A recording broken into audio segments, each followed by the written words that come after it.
Bismillahirrahmanirrahim. Alhamdulillah. Salatu wassalamu ala Rasulillah. Sayyidina Muhammadin wa ala alihi wa sahbihi wa mawala. La hawla wa la quwata illa billah. Amma ba'd. Assalamualaikum warahmatullahi wabarakatuh. His Excellency Dr. Muhammad Sulaiman Al-Jasir, President of Islamic Development Bank, Her Excellency Mrs. Amina Mohammed, Deputy Secretary General United Nations, His Excellency Mr. Thomas Gast, Assistant Director General Swiss Agency for Development and Cooperation, Co-Chair of Global Partnership for Effective Development Cooperation, Her Excellency Ms. Xiu Zhuang Grace Wang, Director at Interim of the United Nations for South-South Cooperation, Honorable Representative of the G20 members countries and development partners, Honorable Secretary General, Director General, Deputy Minister, Director from the Indonesian Ministry and agencies, Honorable Speakers and Moderator, distinguished guests, ladies and gentlemen. It is an honor to be amongst you at the G20 side event on enabling inclusive development through South-South and triangular cooperation.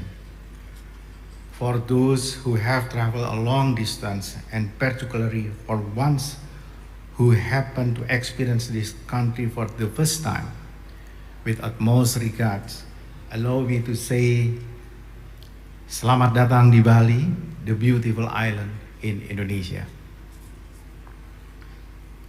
We are gathered here when the global community is living through an unprecedented period of overlapping global crisis.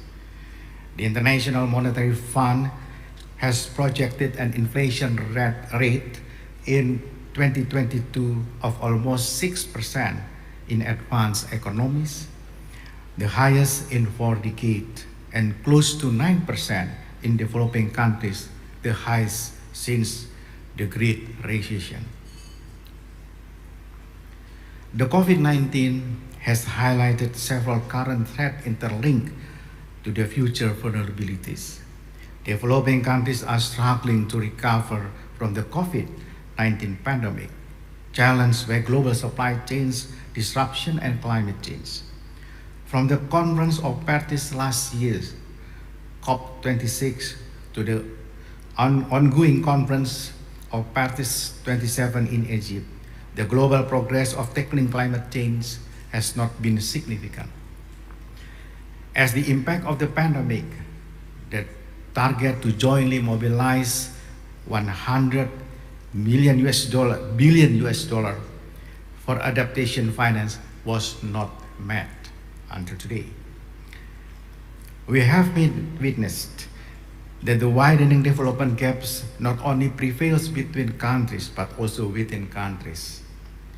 The increase in inequalities in developing countries is impacted from several income losses and employment disruption experienced by vulnerable groups, particularly in Latin America and Caribbean and Sub-Saharan Africa.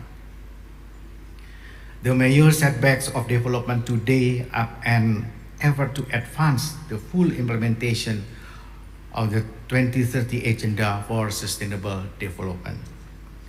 Let me state that going back to business as usual is not an option to address the cross-cutting global issues. A more sustainable recovery is needed to build a resilient society. Therefore, there is an urge to set our concern beyond promoting growth to inclusive development. While creating inclusive growth only focus on the improvement of the income, inclusive development consists of more comprehensive dimension. Inclusive development focus on the distribution of well-being in society as a whole. Inclusive development also refers to the transformation in economic structure of production that is the rising share of industry and services for an agriculture based, and the improvement in social indicators for health and education, among others, life expectancies, maternal and infant mortality rate, literacy rate, and education level. Excellencies, distinguished guests, ladies and gentlemen, I am assured that we are on the same page that the current global crisis can only be resolved if we are building a mutually beneficial collaboration. Thus, international development cooperation needs to be advanced from only focusing on aid effectiveness to more inclusive development effectiveness approach. South-South and Triangular Cooperation, SSTC, remains a strategic tool to bring together all countries in inclusive development cooperation. The SSTC is recognized as an effective modality to bounce back better from COVID-19 pandemic and build resilience amidst the global dynamics. SSTC ensures inclusive development through sharing knowledge, experience, innovation, and proven sustainable approach are scaled up across countries. Let me share with you our experience at the G20 Development Ministers meeting on 7 to 9 September 2022 in the beautiful island of Belitung. We, the development minister of the G20 countries, have committed to reinvigorate multilateralism. We have agreed on concrete steps to accelerate the recovery of developing economies through the roadmap for strong recovery and resilience in developing countries. In accommodating more inclusive solutions, we have mainstreamed the SSTC into three key focused areas as the most important aspect of sustainable recovery, namely, first, enhancing productivity and competitiveness, resilience and access to finance, and integrating global value chains of the micro, small, and medium-sized enterprise. Second, ensuring resilience through adaptive social protection.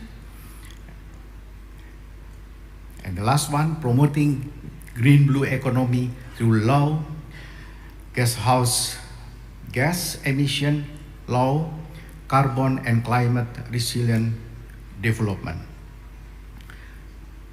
SSDG is inclusive as it not only brings together southern countries with development proximities, but also encourage collaboration in triangular schemes with the northern countries and development partners.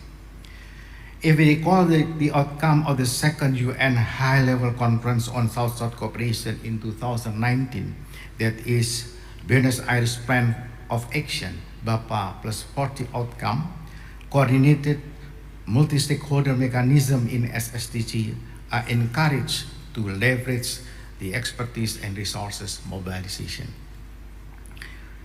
The effort to make SSDG more inclusive is further strengthened with the Kampala principles on effective private sector engagement, aiming to ensure the alignment of private sector engagement projects and programs with rational sustainable development priorities. As a concrete measure in strengthening the inclusiveness of SSDGs, the government of Indonesia is supporting the private sector participation as a provider in various SSDG priorities. We are pioneering to measure the level of private sector participation in SSDG. Our current SSDG is focusing on the promotion of green economic development through sustainable agriculture and livestock management, and also the blue economy through sustainable aquaculture and fisheries. In the context of resource mobilization, Indonesia had launched integrated national financing framework, which aims to bridge the SDGs funding gap by opening new financing opportunities through private-public partnership in August 2022. Furthermore, under Indonesia's presidency, the G20 Development Working Group has produced the principle to scale up blended finance. Taking this opportunity, I would like to highlight on how multi-stakeholder approach in SSDG could be an enabler for inclusive development. Number one, the participation of non-state actors, including private sectors, civil society organizations, and academia should be improved in SSDC to increase the ownership of development projects. The involvement includes planning, implementation, and monitoring process. Number two, enhance regional integration approach in SSDC to address cross-border issues impacting the region. For example, the SSDC project supported by UNOSSC and the Republic of Korea to strengthen access to water, food, and energy for vulnerable communities living in the lower Mekong River Basin, Cambodia, Laos, PDR, Thailand, and Vietnam. Number three, increase innovative and sustainable SSDC to address global issues, including climate change and food security. For example, Indonesia's initiative to eradicate disease on livestock that has been a threat to regional food security through the SSDC pilot project with Timor-Leste. Number four, enhance data management and evidence-based approach in SSDC to set the trends and targeted more appropriate coverage. For example, in the utilization of data and center as a reference to policymaking. Excellencies, distinguished guests, ladies and gentlemen, I just shared to you a brief overview of the challenges, opportunities, best practices on how to best use SSDC for inclusive development.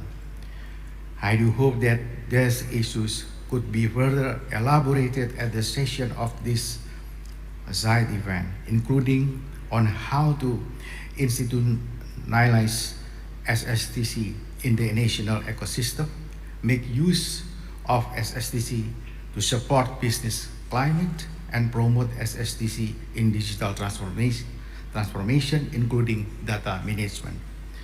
Recognizing the importance of developing global architecture for inclusive SSDC, we will continue to develop initiatives upon the key findings and issues from this event under Indonesia's co-chairmanship on the Forum of Global Partnership of Effective Development Cooperation for the next 3 years. Last but not least, I would like to convey my gratitude to His Excellency Muhammad Sulaiman Al-Jasir, President of Development Bank, for the long-standing support to Indonesia Development Cooperation Initiative.